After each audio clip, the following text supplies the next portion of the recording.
Welcome to the Mind of a Coach podcast. These are your hosts, Coach Nathan Moran, Coach Asa Duvall, part two of our series with Coach King. Asa, how are you doing? I'm good, man. I'm good. How are you doing?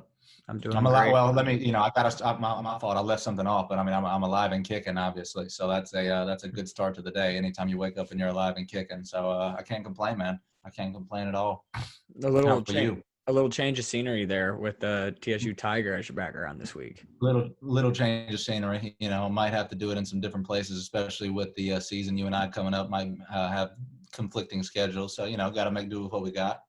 I gotcha. My week's been good. Right around the corner, first game on the 12th. So just How's trying to practice going with? How's practice going with y'all? It's good. It's good. We had like some form of test. I guess we had a test today, so weren't able to practice today because we're Really? trying. Yeah, well, we're trying to do a 48-hour gap, so like 2 days Okay. off before testing, and then get to rolling. So that way, if Cool. someone does test positive, they weren't with um, anybody else during those 2 days, or Okay. at least social distancing, etc. But We we finally got everybody back tomorrow for the first time in a couple weeks. So yeah. So we'll when's the finally be when's the first game? the 8th. We're playing next Tuesday on the 8th against Belmont. Wow, that's a So heck of a I game to come know. back to. And I mean, we were supposed to have a couple games under our belt. Cool, whatever. I want to have them early. I want to have them soon. I'd love to play them, but I mean, now we don't have any games, and they got 3. So it's like, oh, all right, got to roll, got to go with what we got. Yep, Sometimes that's the way it is. that's exactly how it's going to be this year. But Exactly. Asa, I actually have the historical fact this week, and it's a did you know? Did you know that Michael Jordan, when he wore his Jordan shoes, it was violating the NBA's dress code, and he had to pay a fine for them? I think I've heard something about that. Can you explain a little bit more? What was the rule or the reasoning behind that? But I think I have heard something about that.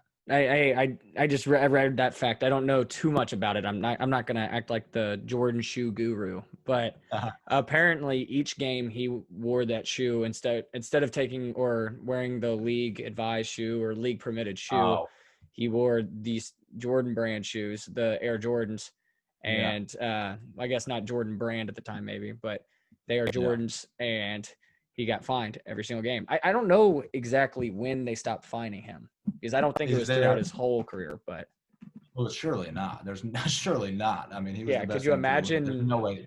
fining Michael Jordan throughout his whole career? I mean, probably had the money to do it, but not a good look. Do you Maybe have any that's idea why how he much? left to play baseball. Do you have? Yeah. Well, I'd love to get into that. We're My, not getting my into theory. it. I know we're not, but still. Oh, do you have any idea how much it was? How much he was fined each game? I do not. I do not. Did not give me specifics. I could probably Okay. do a little dirt researching and figure it out. Yeah.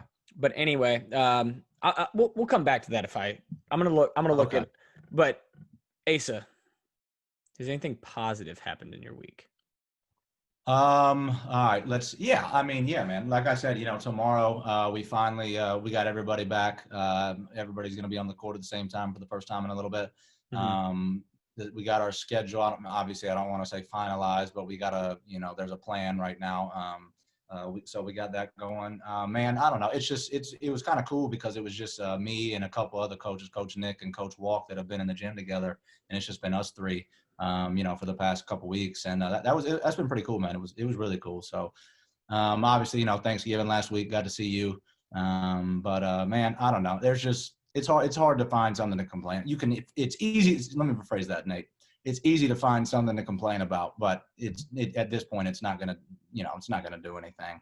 Yeah. It's not gonna do anything. There's hardships and adversity going into every year. So, but I don't know, man. I know I said it last time that we're getting things rolling and we're right here on the cusp of it. But now here we are again. So hopefully I don't Yeah. jinx it this time. Yeah. Yeah. I Oh think my I think it'll gosh. get rolling this time. But I Jordan hope had to so. pay $5,000, 5,000 a game or every time. Yeah. 5,000. which I guess minus inflation, that's probably a lot of money back then. Yeah. Yeah. I mean, Yeah. it Yeah. wasn't like the Hey, I got 1940s. another. But I got another. Do you know how much money Jordan made during his playing career?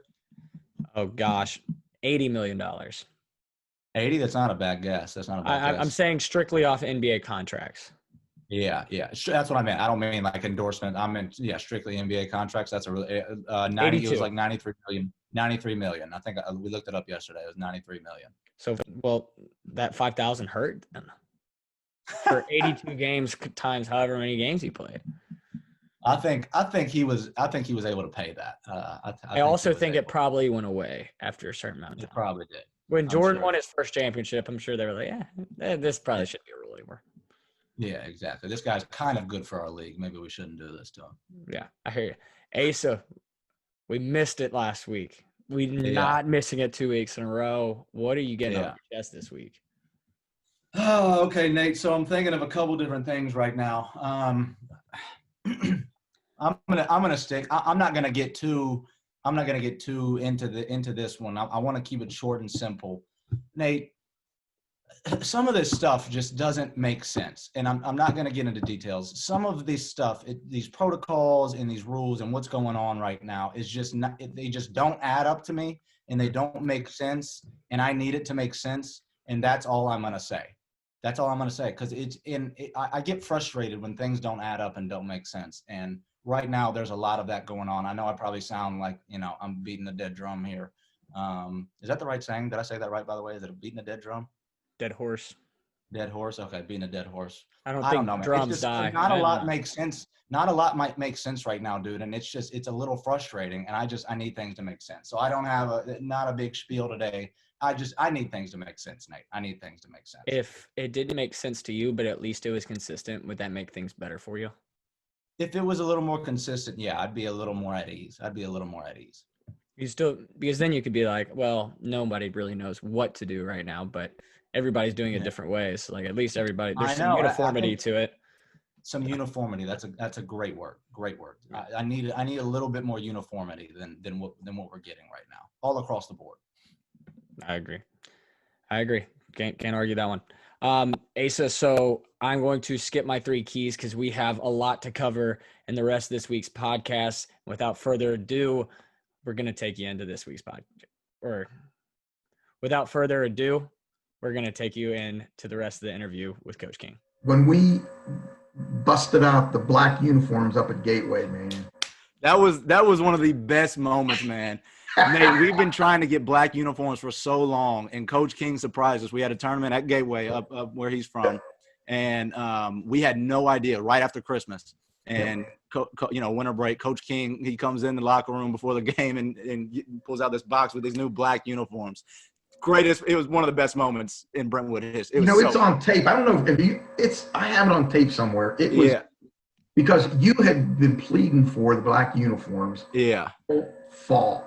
I said, "No, man, we don't have the budget. We don't have the budget." And I said, if we get into the championship game at my old high school, Pittsburgh, we're breaking those out.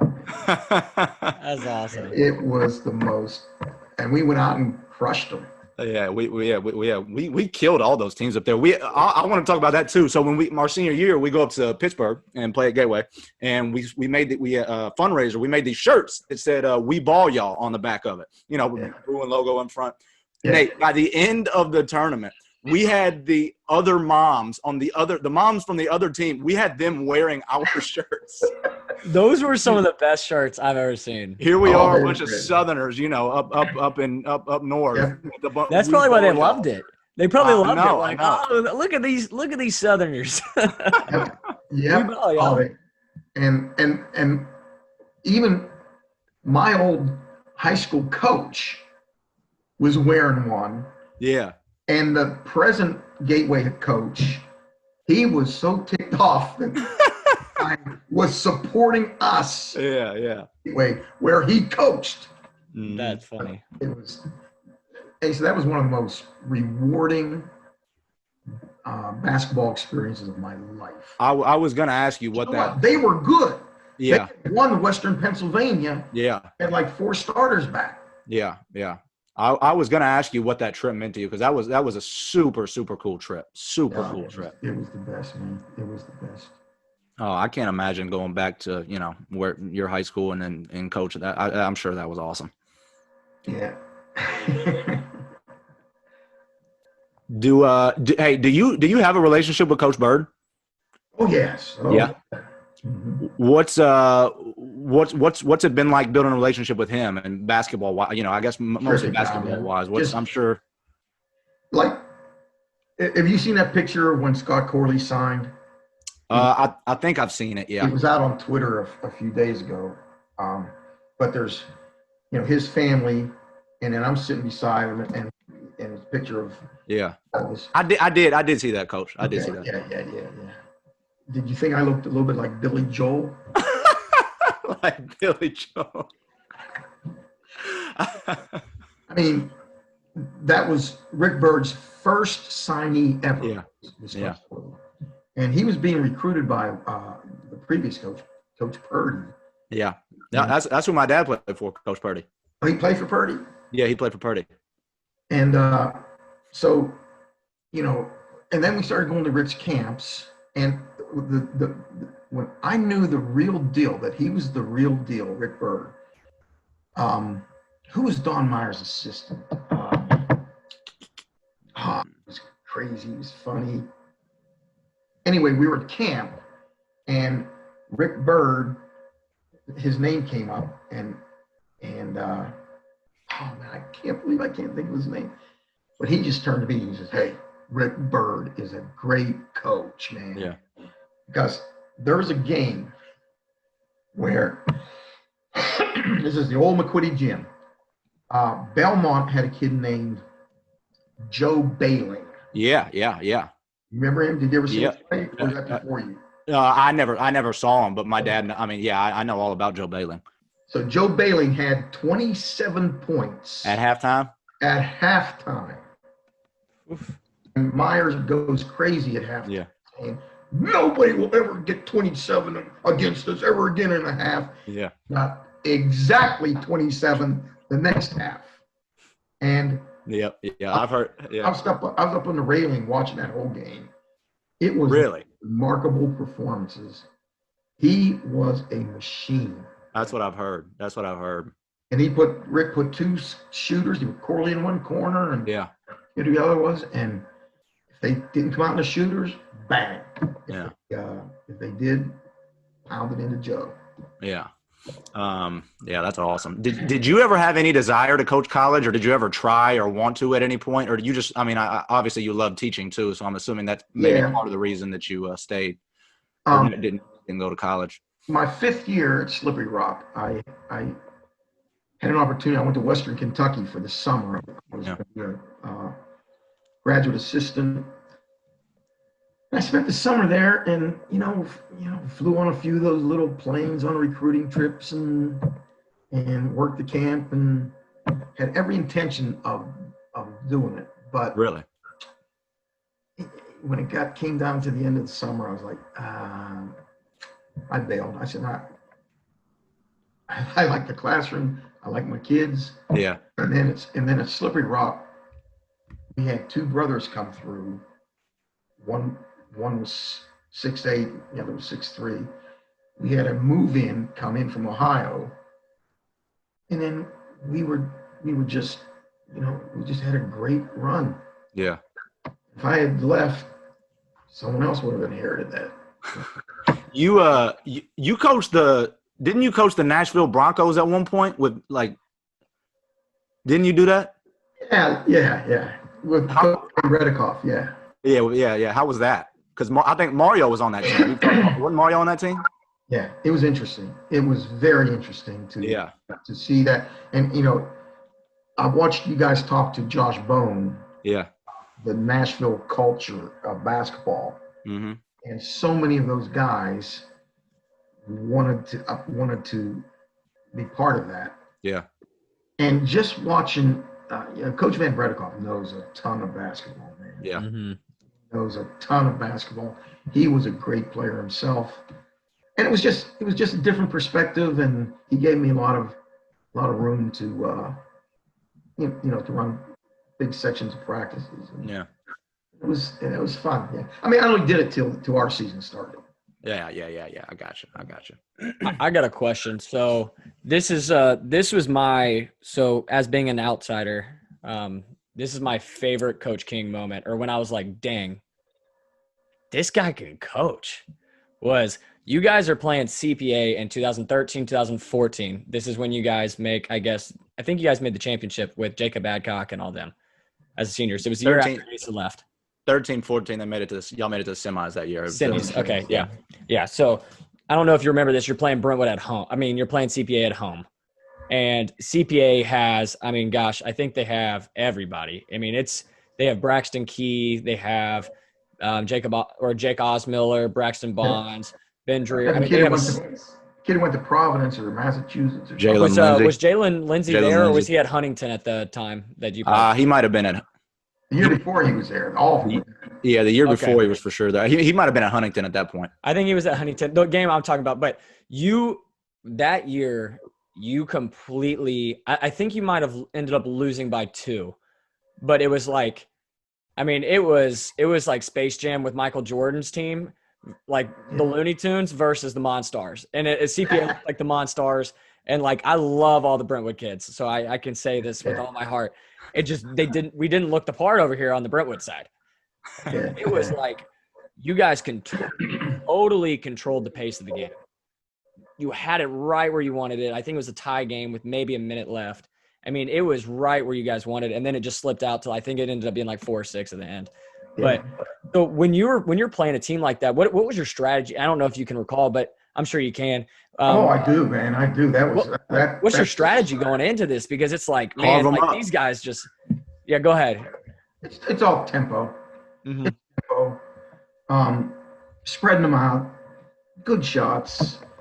So much has to go right for you to pull off a win like that. And there were some nights, I mean, we probably the second best win in Brentwood history.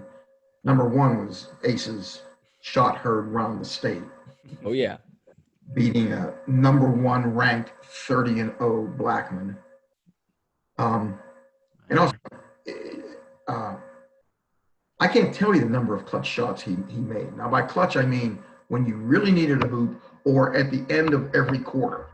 You run the play down for 45 seconds, he would make the shot. So there's just something special about having that kind of mentality. Yeah. Thank you. But we played Clarksville in the region finals, and they had Sean Marion, Trenton Hassel, a 6'10" center, and 2 football kind of guards, man, just that were. And we did the exact same thing where we started off 4 corners. I said, we're taking a minute off the clock, shortening the game from the jump ball. And then we end up running for a minute, and we're on a backdoor play, basket. Now they think they can win. Yeah. We were actually up 25 in the 4th quarter on the Matrix and another future NBA player. Mm-hmm. Mm-hmm. We played a gimmick little diamond and 1 on Marion, mm-hmm. and just gang rebound. So hang on. Did you just mention the 1-3 chaser or the 1-3? You said a 1. Well, yeah, it was a diamond. It was a 1-3 diamond. chaser. Okay. It was a diamond that night. I went to a 1-3 later on. I thought it was. We're gonna get to that. I want to talk to you about the 1-3 chaser a little later, but keep going. Sorry. Yeah. But anyway, it's just it's just planting the seeds to your kids. Like the night before, when we were playing the very next day in the championship game, and we come in the locker room and we just conceived this very simple game plan, and the kids believed. They just believed, and it was just a gratifying game. Asa, so before you get into your when you're about to talk about that 1-3-1 concept or the 1-3 concept, whatever you're about to say, I have a quick question for Coach King again, and it's going off of that. How might have shot clock have impacted that? Would it have helped? Do you think you could have figured it out? I mean, obviously, how would you have figured it out? some fans would get so upset with Coach. We would literally, I mean, it would be 2.5 minutes left in a quarter, and James would just be standing up there holding the ball. You did not care, Coach, whatsoever. Yeah, no, absolutely, and you shouldn't, because that's not part of the game. Like right now in high school basketball in the state of Tennessee, that's not part of the game. What I'm asking is, let's say they added a shot clock in, and you're playing CPA. How does your strategy possibly change right there? That's a great question, Nate. Well, let's say it's a 35-second shot clock. 35-second, like an original college basketball shot clock. well, that's a lot more time than people think. Mm-hmm. Oh, I agree. Is a lot. It rarely goes off. Yeah. Mm-hmm. And you just have to, pick your spots when you would use up all of that time. But if we were playing with a 30-second shot clock or whatever they're going to go to eventually, number one, it would minimize the chance for upsets. Yeah. It would decrease it. It just would. Mm-hmm. You can't control the tempo. You can't hold the ball. You can't make them. They want to sit back there and you shoot, and then we'll fetch. If you got to come out and play us, spread you out, you can do a lot more. Mm-hmm. So I was never in favor of that, even though the kids want a shot clock. Yeah. But I just think if we had the shot clock, you just make the other team eat up a lot of time bringing that ball up. And maybe doing some crazy, double team we call it the tar pits, where the four corners of the half court where the ball goes to die. And if you can get, some traps over there and then fall back. But now they are deep into the shot clock, and I would employ it on the defensive end, trying to eat their time up instead of just, trying to hold the ball on our end. Yeah, that's good. There's actually something funny. I heard, I was listening to something, and I cannot pinpoint who said this. It was an NBA player and said it about an NBA coach. But basically, they got mad at this player for not pushing the ball up the court. They said, if you're not pushing the ball up the court every single time, you're wasting 4 to 5 seconds that we could be running offense. Exactly. And I heard that, and that was kind of revolutionary to me, because I've always thought, well, if you want to slow down the game, just walk it up. Well, you could still speed it up the court and then run your offense and give your offense even 5 or 10 more seconds. That's longer for the defense to have to work. Yeah, exactly. So it's still slowing the game down, but you're going to get a better shot in a longer amount of time. So, Yep. So, I think that I really like that idea of, okay, well, we're going to put it in those tar spots. We're going to make the ball die. Like, we're really going to slow everybody down, because then you only got 15 seconds left on the shot clock for you to make a play. And then that's only one shot and a rebound, and you can get a rebound. Exactly. And you see it so much in the NBA with a 24-second. Pound it out there, and then it comes time. Someone has to make a one-on-one move. But, I'm glad I'm out. I'm glad the shot clock. It's coming. Yeah. Yeah, I think it's coming soon. So 2 years. Yeah, it certainly is. So this 1-3 chaser, we were you've been running it forever. Mario always tells me that when you played him, you ran it against him. We obviously ran against Alex Poitras. He was averaging 30. Will Jones and Andy Shumpert held him to 9 points that game, their first loss of the season. Where'd you come up with that 1-3 chaser? Because I had never heard about it until you. Well, you always heard of a box and one, right? Yeah, I mean a diamond one and a box of one. But the 1-3 aspect, did you just playing with it a little bit? Yeah, and Coach Boucher always loved the 2-3 matchup. Yeah. So you already have the principles. Yeah. I'll just let one guy just, chase, and you got basically the same zone, and you're shutting off the guy that they depend on so much. So and once again, some of the guys up here in Pittsburgh that I knew so well,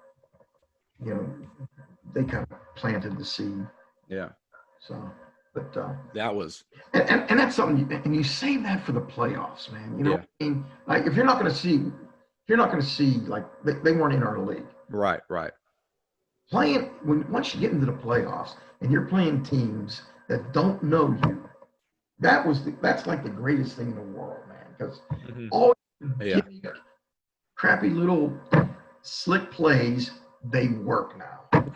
You play in the league, playing like they've seen it for years, and it's just, you just. So I gotta ask, what is because I'm on the outside looking in right now. What is this 1-3 chaser? Could you explain it to me? You said it has the same principles as a 2-3 zone, but just curious because honestly, if it works as well as Asa and you are leading on, I need to know about this. It's crazy, man. It's something else. You got it, Coach. Well, it's just you just basically move. You have 2-3 and the two guys out front. You're just going to move one guy to the front. Okay. And somebody else is just going to chase the score. But all your rules on a 2-3 zone, who comes out and who bumps down and all that kind of stuff is the same. And you keep it a little bit tighter. Yeah. Go flying out to the corner, try to block shots. You just kind of, we taught putting your hands, extending your hands to make it look like you're closer. Okay. You don't go out because you don't want people to go around or, have those big holes. So it's just very simply the 2-3, same movements, but they have to scramble a little bit more, cover up a little bit more, stay tighter, and then the other guy he's totally shut down. Yeah.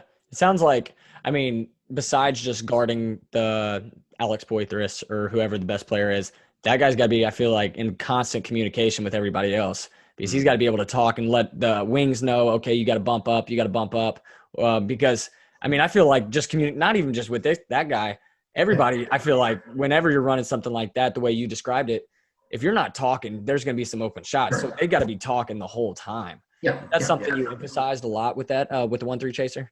Yeah, well, you do that in the 2-3 zone. They're all taught in the 2-3 zone to block who's going to go out and who covers down on the post, and so that's already in place. Just they have to do, like you said, maybe a little bit louder, a little bit more, and keep it a little bit tighter. And then it's again, there's going to be guys you didn't know about that are going to bang shots in that. Where did he come from? Yeah, but I guess just kind of take your chances on those. Exactly, man. And when you get into playoff time and you clamp one of those on, and it happened, I'll tell you, it happened to us, 93. Stephen Klein was such a prolific scorer. We beat Mount Juliet 3 times. And then in the region, they put a boxing one on him. And it was like, we're handcuffed, man. We're handcuffed. So I couldn't figure out, what else. We tried a lot of stuff, and we got better with it. As you coach, you get burnt with stuff that's never going to happen to us again.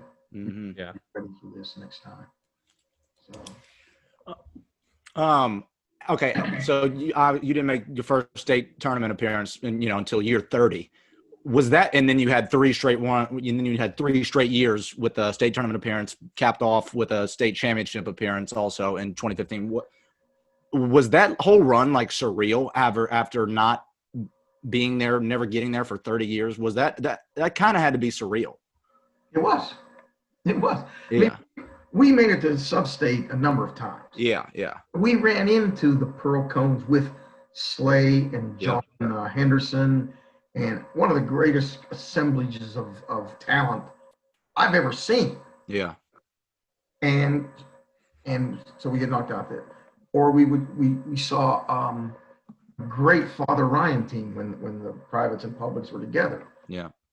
And it was the game after we beat Clarksville. And missed it. So we were always on the edge, and I would go to the state tournament in my early years down in Brentwood, and I would look and I said, I can't conceive of us ever getting here. Really? Guys marching onto the floor, 6'10", these Memphis teams and Science Hills, and we will never have the talent at Brentwood to get there. Yeah. And we almost did, the year before I got there. And the year before you got there, right? Yeah. That was the game. who was it? Clarksville, was it Northeast? No, was it Northeast or Stewart's Creek? It was Stewart's Creek, I think, right? No, Or Creekwood or something? I don't know. Whatever, yeah. The free throw thing was off. Hey, so after our game against Blackman, didn't you get a flat tire on the way home? Oh man, it was like the greatest game in my career. And is it 24, 40, right? What is it? I think it's 24. 24. I get a flat tire. 24. And I'm on the side of the road sitting on a huge rock. And these people are flying by, beeping and waving, and I'm like, what could be more humiliating, man? Here I am. I can't even get home. And like, it was just, it was, I don't know, it was a message, man. It was karma. Oh my gosh. Like, don't get your head too swelled up, man. Right. It wasn't a flat tire. I had to get a brand new car the next day. I didn't know that. Oh, the engine totally clunked out. Oh, goodness. And I'm sitting on a rock on the side of the road, just waving like a stupid fool, man. Well, how much does the state championship loss eat at you from 2015? Not to bring up, I don't. Hopefully, it's not a bad memory, but it's not. No, it's not at all. Yeah. I've looked at the game 1,000 times, and I can believe this. Just yesterday, I'm out walking, and I'm reliving the last 25 seconds of that game, and we are up 1 point with 24 seconds to go in the state championship game. Mm-hmm. We're in a 2-3 zone, and the kid from Hamilton. Yeah. He spins. He does a reverse dribble off the elbow. Jalen darts in as he spins, and I have no idea how he missed the ball. Yeah. He overran it. He missed it. Jalen would have stolen that ball and dribbled it out for, who knows, another 10, 12 seconds, come down, made the foul shots, and in my head, I'm walking yesterday, and I'm celebrating like we won. I think that could have been the scenario. Yeah. And then Tanner got fouled on the kid. I think the kid shot the ball. He spun. Yeah. He shot it. Tanner grabs the rebound, power dribble out, and gets stripped. Yeah. He lays it in. Yeah. So, yeah. It was. To me, it would have been a Hoosiers win. Oh yeah. Oh, that would have. Did you know you were going to retire after that season, or was it kind of? When did you actually decide? Did you know it was coming to the end?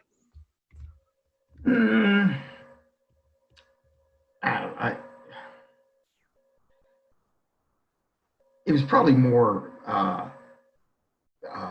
Benny Batista messing up his ankle. Really? He wasn't going to be around. Who knows? He might have been out the whole year. Yeah. And it was just, if I'm going to go in the next year or two anyhow. Yeah. Why not leave on that game? Yeah. From my 2-20 season in 72, 73. Yeah. To walking off the state championship game in Tennessee. Yeah. Just seemed it's time to ride out to the sunset. Man. Well, that was an amazing run, man. Even that game. I mean, I know it kills you. It killed me when y'all lost, but that was that whole run. Where were you at the time?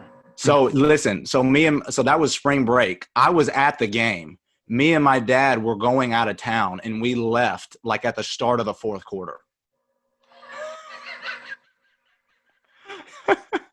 You were not very thrilled and pleased when I told you that later on. I've told you that before, but I was there, and then we left right before the best part, and we were listening to it on the radio on the way to the airport.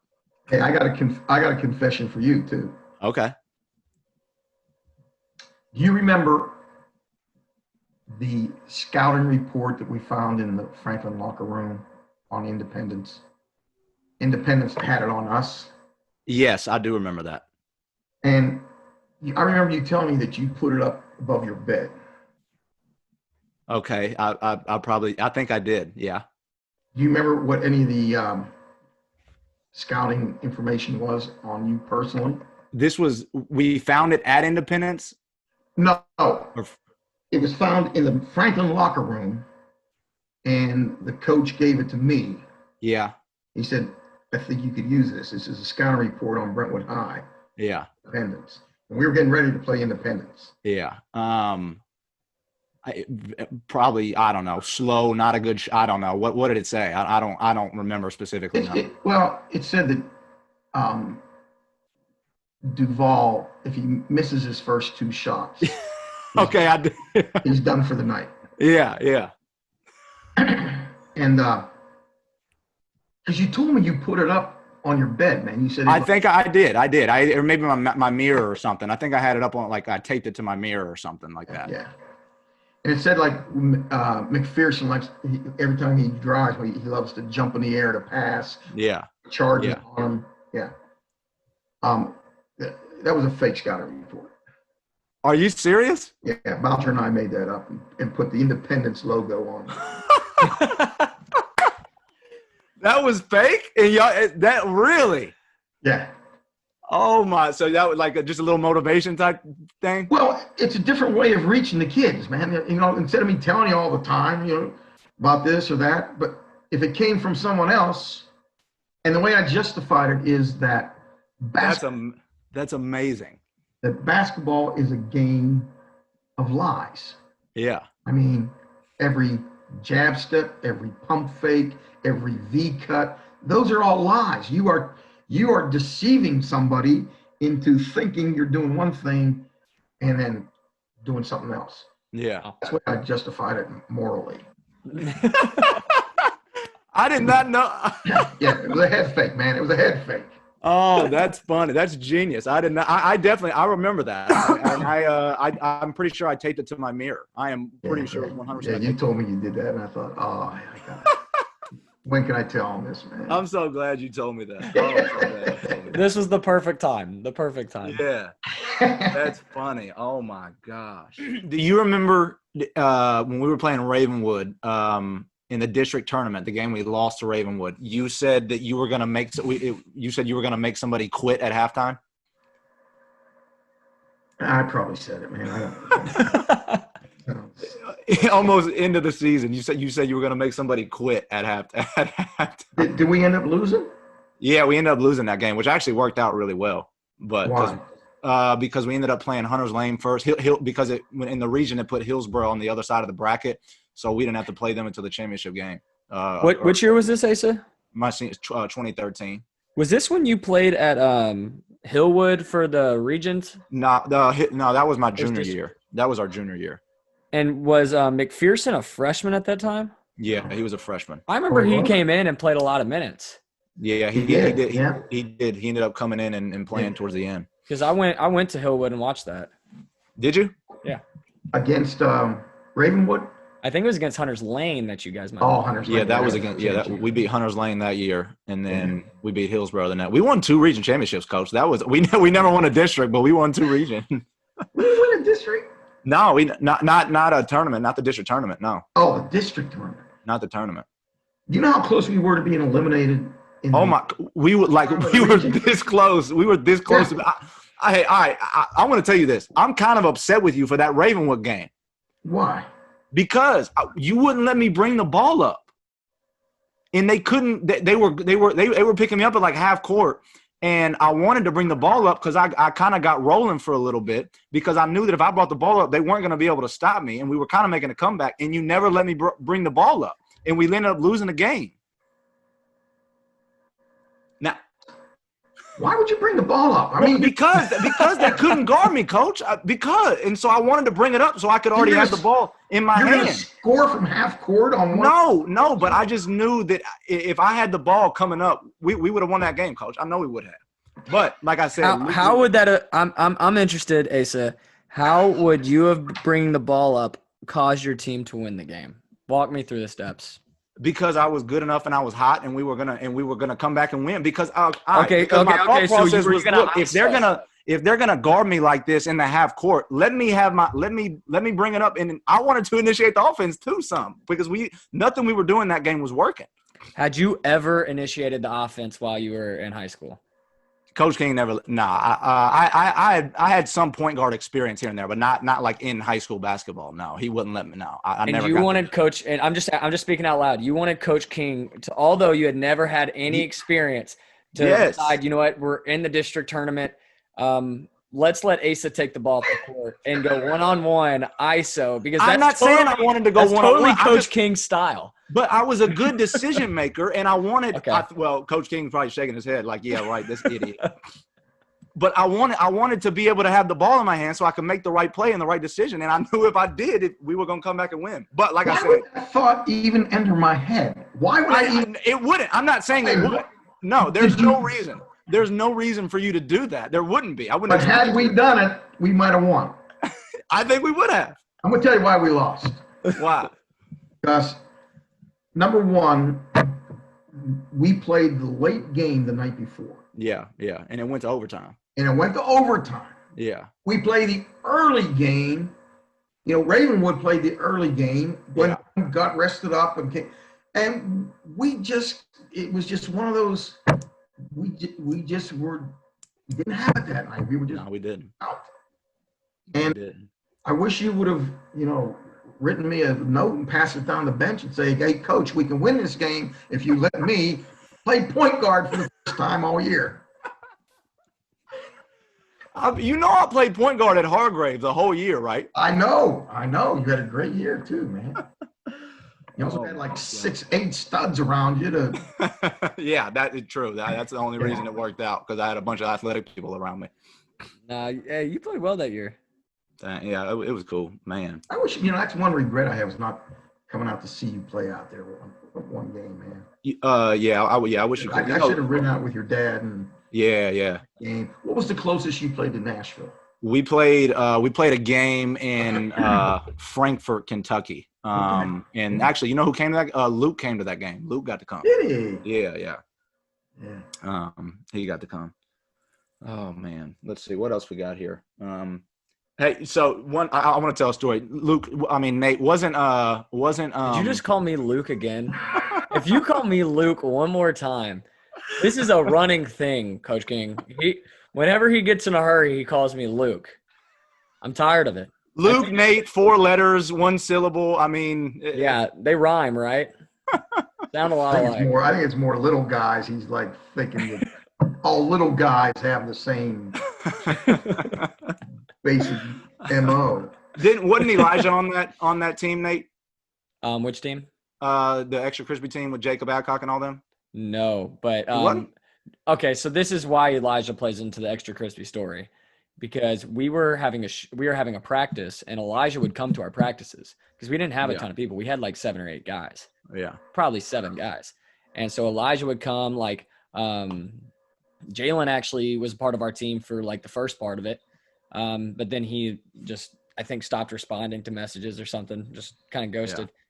But so we're playing. And like right as we get there, everybody, like some of the guys start saying, "Oh, that's extra crispy," because Elijah's wearing this extra crispy tank top with a KFC bucket on the back. It's a KFC. It's like he won it like off some like show, or I don't know how he got this extra crispy KFC shirt, but he got it. And so we're all saying extra crispy, right? And it's just extra crispy this, extra crispy that. And Rip Johnson, I don't know if you know who Rip Johnson is. I do. Rip Johnson, he was our coach, and he coached Grassland Middle School for a long time. But he's a country guy. He's like, "Oh, that crispy, that's extra crispy, that's awesome, man." Whoa.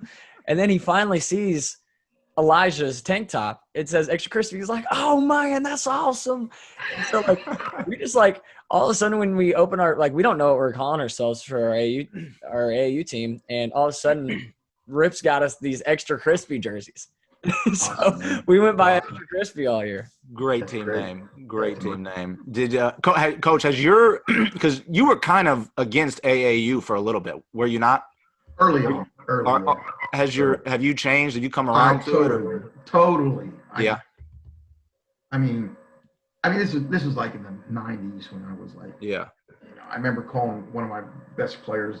I had him in class. I called him up after class and I said, you tell me what if it came down where you had to choose between playing for your high school or playing on AAU, and he kind of like, oh, for high school, yeah.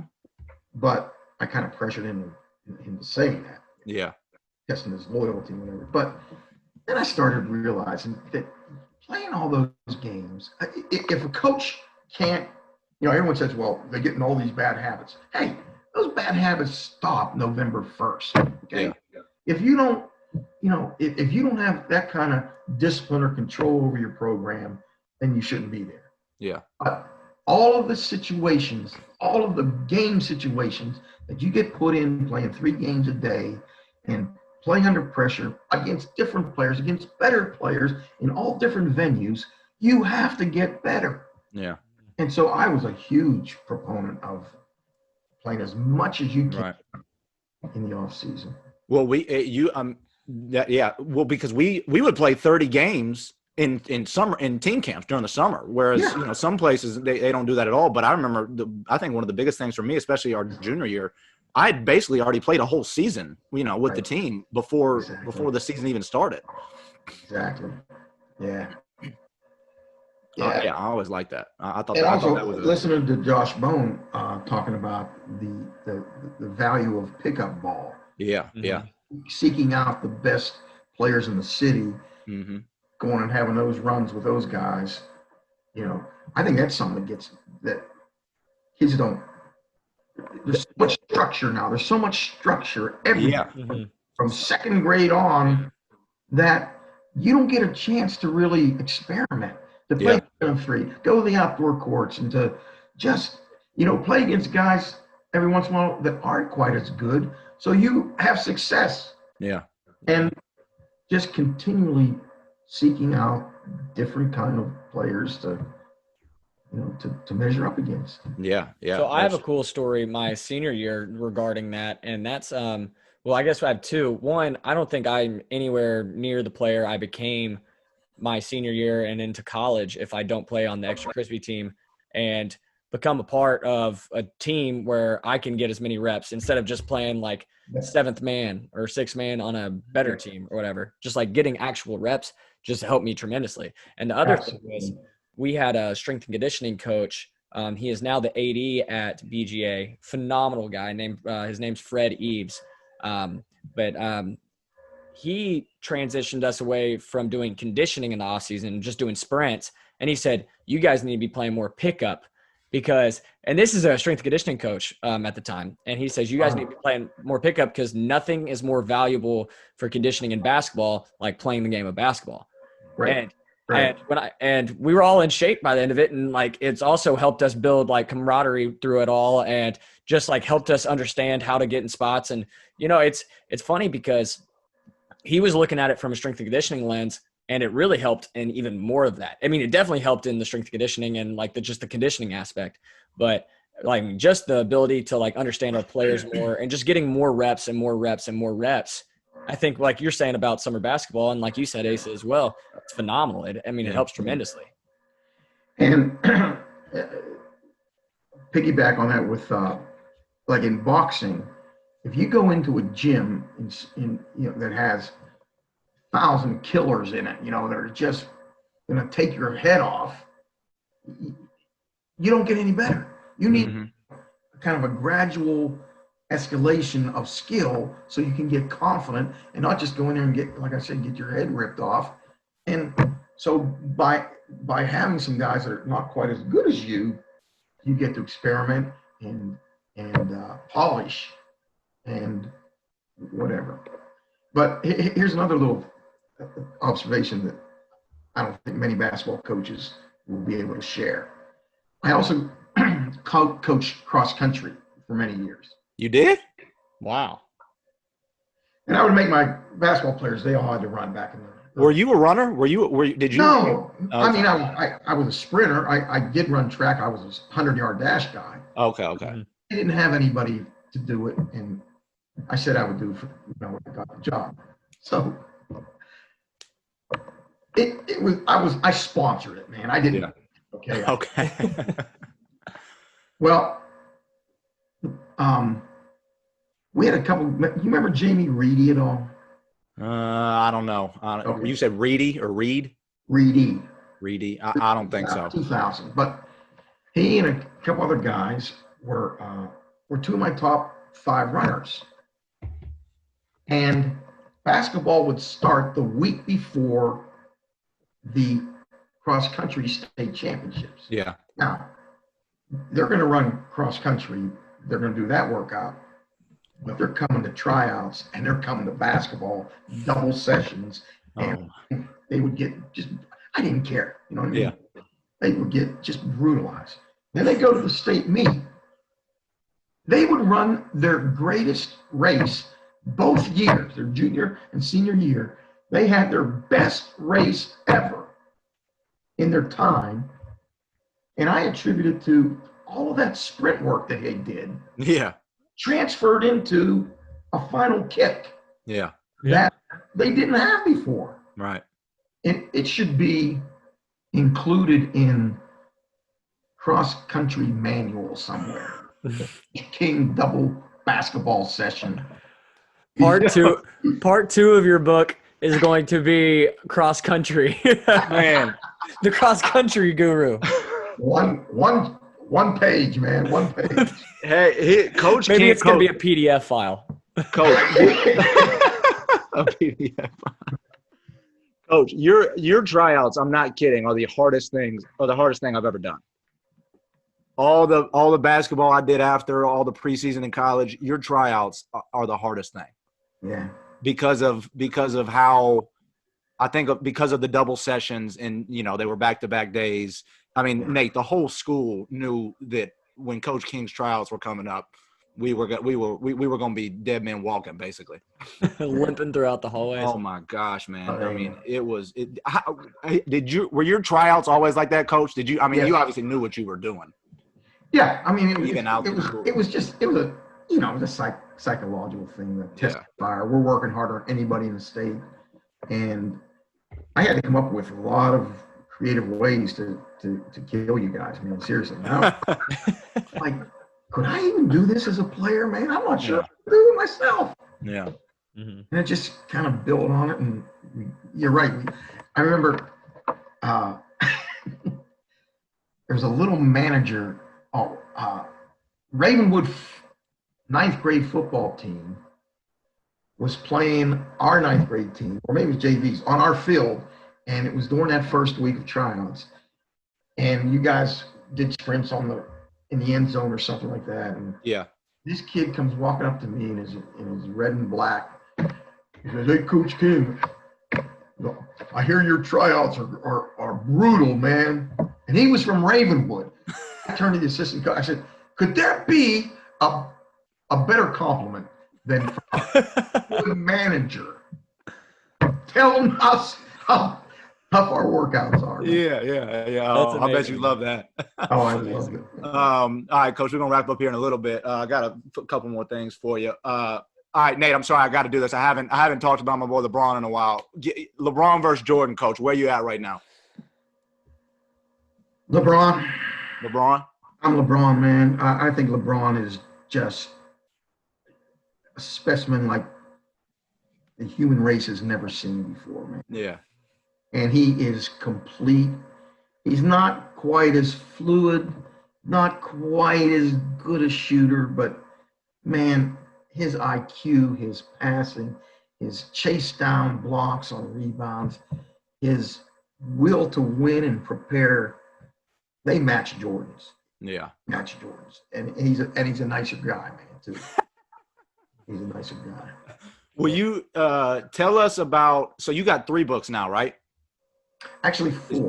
4, Wow. and then also the Daily Balmanac? Well, that's included in the 4. Okay. That's including the 4. Talk to us, walk us through, just give us a little 30-second synopsis of each one. I got it here, man. The first one was Refuse to be Ordinary.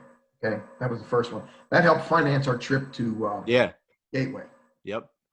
And I take 10 championship traits, and I have one kid that played for me throughout my 35 years that illustrates that thing. I talk about him and talk about it. Second one, which sold close to a dozen books, man, was We Ball. And after we went to the state that first year, I knew we were going to be good the next year. I said, I'm going to keep a diary. When I heard Drew talking about journaling, he always journals and stuff. Yeah. I kept a journal that year and just made a book out of it. And it really only appeals to the kids who run that team. So the next one I wrote was The Art of Basketball War. Okay. And Don Meyer gave me The Art of War by Sun Tzu, and I used the pseudonym Moon Tzu for this, man. And and that's the last chapter is what I sent you guys. Yeah. This one is for coaches, and it's a real thin volume, but there's some good things in here. And then the last one is the Daily Balmanac. Yeah. That famous shot on the state on the cover. I don't know who that is. That's a long time ago. Look at that, man. Look at the crowd there too, man. There are some great pictures from that. There are some incredible pictures from that moment. Amazing. But interesting, as a gym warming gift for Aaron Howard. Yeah. A page. I sent him 20 copies of this for his team, man. Oh, did you really? And they created a ritual where they are on the baseline. One kid reads the entry for that day. Yep. And it goes from October 15th to April 15th. There's something basketball related that will help a kid, a serious basketball player. Yeah. And I'm just really honored that he's doing that. Yeah. He won his first game Friday night. He did. He beat Oakland. He beat Oakland. Yeah. Wow. But he said he threw his team out of practice, or about half of them. He was having trouble. They weren't taking charges, and he was just getting frustrated. And the very next day, on the baseline, I think it's November 18th, was my entry on taking a charge. And he thought that was like divinely inspired, man, for it to happen the day after he made such a fuss over it. So. Amazing. That's awesome. Where might someone buy one of these books or get one of these books? They're all on Amazon. Okay. Amazon, or matter of fact, I checked today. 2 of them are out of stock, but they will, you'll get it a little bit later. I'm telling you, if a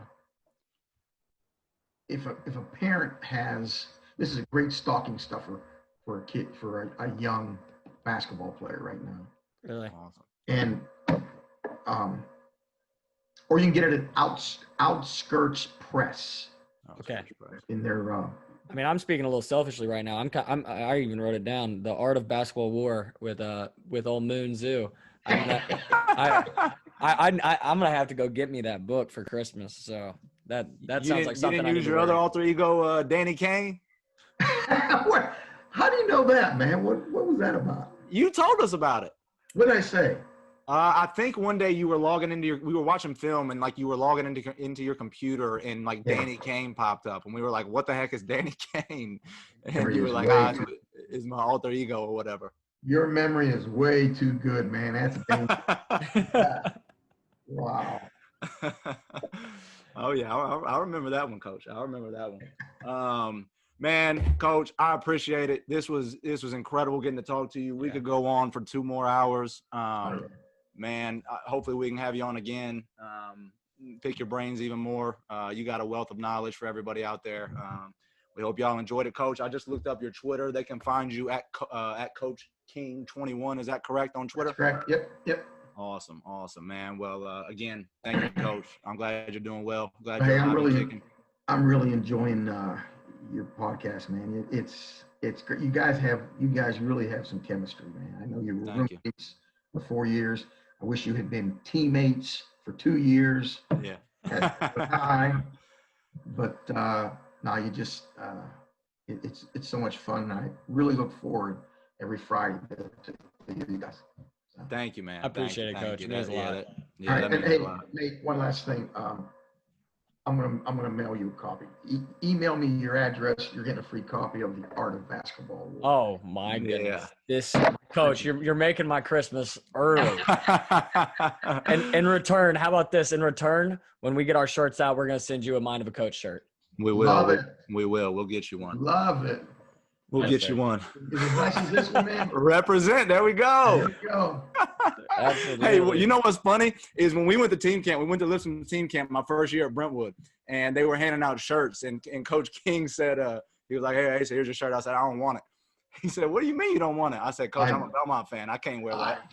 I remember that explicitly, man. Oh man, that's fun. And then when I committed to Lipscomb, you texted me. You said, I think I still have that shirt that you denied a few years ago. Well, you're just hopping around the Middle Tennessee schools. You in Belmont, Lipscomb. Now you got TSU. You're all over the place. I'm all over the place. But all right, man. Coach, you can stay on with us for a little bit. We're going to have to wrap it up though. But thank you, man, for coming on. Nate, you wanna where can the listeners find us on Twitter? They can find us on Twitter at Mind of a Coach 1. You can find us on Instagram at Mind of a Coach. You can find Asa's individual page on Twitter at the Ace of Spades. Maybe hold off on it though right now. Hacked. He has been hacked. For all those tweets asking for $100,000 or $10,000, please do not accept those.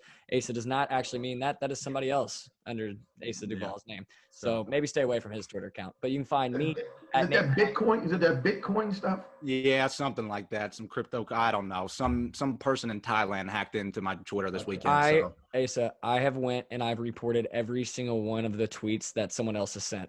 Thank you. And I tagged Twitter and asked them, you got to call him. But anyway, we can talk about this off air. But you can find me at Nate5_Moran. You can find Asa still has an Instagram, luckily. That has not been hacked, as we know, as of right now. Change your password if you need to, Asa. So that doesn't happen. But you can find me at the same on Instagram as my Twitter handle as well. Mind of a Coach, our trailer will be out, or actually, our trailer will already been out. So I can believe that part. But I appreciate you guys tuning in, and we look forward to seeing you guys next week. Yeah. See y'all. Great guy. Loved it. See you.